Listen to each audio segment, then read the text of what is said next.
Hello students, कक्षा 12 के chapter first विद्युत आवेश तथा विद्युत क्षेत्र की श्रृंखला को आगे बढ़ाते हुए आज हम इस वीडियो में जानेंगे विद्युत द्विध्रुव के बारे में। ठीक है, तो विद्युत द्विध्रुव क्या होता है? देखिए, समान परिमाण व विपरीत आवेश को एक अल्प दूरी पर रखने की जो व्यवस्था होती है उसे विद्युत द्विध्रुव कहते हैं। ठीक है, अभी तक हम क्या पढ़ रहे थे कि दो पॉइंट चार्जों के बीच में लगने वाले आकर्षण प्रतिकर्षण बल के बारे में हमने पढ़ा। इसकी वजह से किसी परीक्षण आवेश के कारण उस पर विद्युत क्षेत्र की तीव्रता कितनी उत्पन्न होती है उसको पढ़ा हमने। ठीक है, इसी पर आगे बढ़ाते हुए वलय पर, ठीक है, किसी वलय पर जो किसी बिंदु आवेश के कारण विद्युत क्षेत्र की तीव्रता होती है उसको ज्ञात किया। अब इसी श्रृंखला को हम आगे बढ़ाते हुए आज विद्युत द्विध्रुव के बारे में जानेंगे। तो विद्युत द्विध्रुव क्या होता है? देखिए, यहाँ पर हम दो चार्ज तो लेते हैं लेकिन दोनों के दोनों क्या होते हैं? विपरीत आवेश होते हैं। विपरीत यानी कि एक अगर नेगेटिव चार्ज है तो दूसरा क्या होगा? पॉजिटिव चार्ज होगा। ठीक है, और विद्युत द्विध्रुव की जो दिशा होती है वो माइनस से किसकी तरफ? प्लस की तरफ होती है। ठीक है, तो यहाँ पर से क्या है, हम अपने माइनस क्यू चार्ज को और प्लस क्यू चार्ज को क्या करेंगे? अल्प दूरी 2L पर रख देंगे। ठीक है, अब अगर इस विद्युत द्विध्रुव को हम क्या करते हैं, रखते हैं यहाँ पर, और ये यहाँ इसका सेंटर है, तो सेंटर से क्या हो जाएगा? सेंटर से इस वाले आवेश की जो दूरी है वो हो जाएगी L, और सेंटर से ही इस वाले आवेश की जो दूरी है वो भी हो जाएगी L। यानी दोनों को मिला करके इनके बीच की जो दूरी है वो क्या हो रही है? 2L हो रही है। तो बस क्या होता है विद्युत द्विध्रुव? समान परिमाण तथा विपरीत आवेश के ये जो दोनों क्या है हमारे पास में चार्ज हैं, अगर हम इनको एक अल्प दूरी यानी कि थोड़ी सी दूरी पर इनको रख देते हैं तो यही व्यवस्था क्या कहलाती है? हमारी विद्युत द्विध्रुव कहलाती है।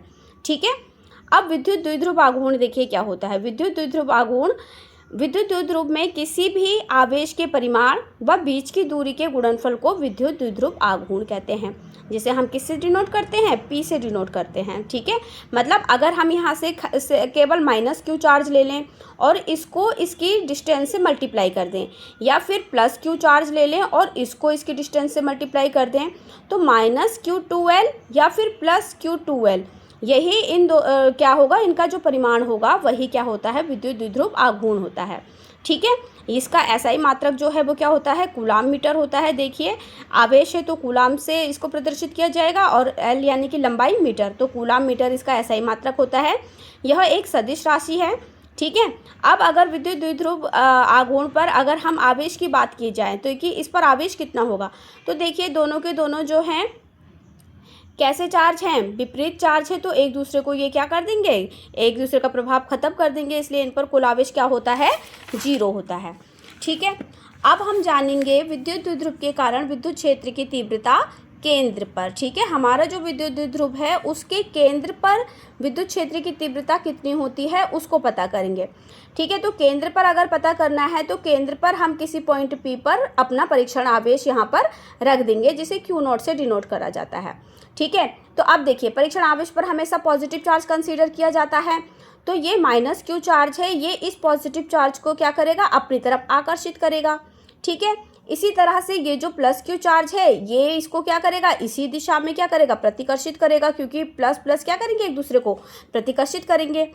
ठीक है, तो इस तरह से यहाँ पर क्या दो विद्युत क्षेत्र जो हैं वो क्या कर रहे हैं? विद्युत फोर्स काम कर रहे हैं। ठीक है, यानी दोनों की वजह से हमें जो है तीव्रता मिलेगी। अब इन दोनों को अगर हम जोड़ देंगे तो हमें टोटल इस पर कितनी विद्युत क्षेत्र की तीव्रता है वो ज्ञात हो जाएगी। ठीक है, तो हम देखेंगे Q0 की विद्युत क्षेत्र की तीव्रता माइनस क्यू के कारण, यानी कि ये जो हमारा नेगेटिव चार्ज है इसके कारण कितनी होगी, तो यहाँ पर क्या होगी? देखिए, E1 क्या हो जाएगा? Q/4πε0L²। ठीक है, अब यहाँ पर माइनस क्यू जो और प्लस क्यू है ये इनकी दिशा को बताता है। ठीक है, कि ये इधर की साइड जाएगा उधर की साइड जाएगा, तो यहाँ पर माइनस लिख भी सकते हैं आप, नहीं भी लिख सकते हैं। ठीक है, तो यहाँ पर से ये क्या हो जाएगा? Q/4πε0L², जिसका जो दिशा है वो कहाँ की तरफ होगी? PA के अनुदिश, यहाँ की तरफ। ठीक है, अब यहाँ पर से क्या है? देखिए, जो दूसरा विद्युत जो तीव्रता है आपकी E2, इसे E2 से डिनोट कर देंगे। ये क्या हो जाएगा? प्लस क्यू के कारण, तो Q/4πε0L², और इसकी दिशा भी कहाँ होगी? देखिए, B P की तरफ। ठीक है, इधर की ही तरफ, यहाँ पर से। ठीक है। अब अगर हम इन दोनों को जोड़ दें तो हमें क्या हो जाएगी, नेट इलेक्ट्रिक फील्ड जो है वो ज्ञात हो जाएगा। तो E1 प्लस E2 कर देंगे, दोनों की वैल्यू पुट कर दी है।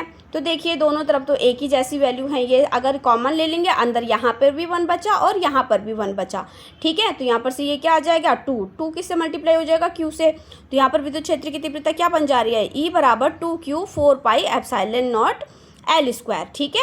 और ये टोटल जो फील्ड होगा बल होगा वो कहाँ की तरफ होगी, इसके विद्युत क्षेत्र की तीव्रता PA के ही अनुदिश होगी, ठीक है। तो ये था विद्युत द्विध्रुव, और विद्युत द्विध्रुव के कारण विद्युत क्षेत्र की तीव्रता हमने निकाली आज केंद्र पर, ठीक है।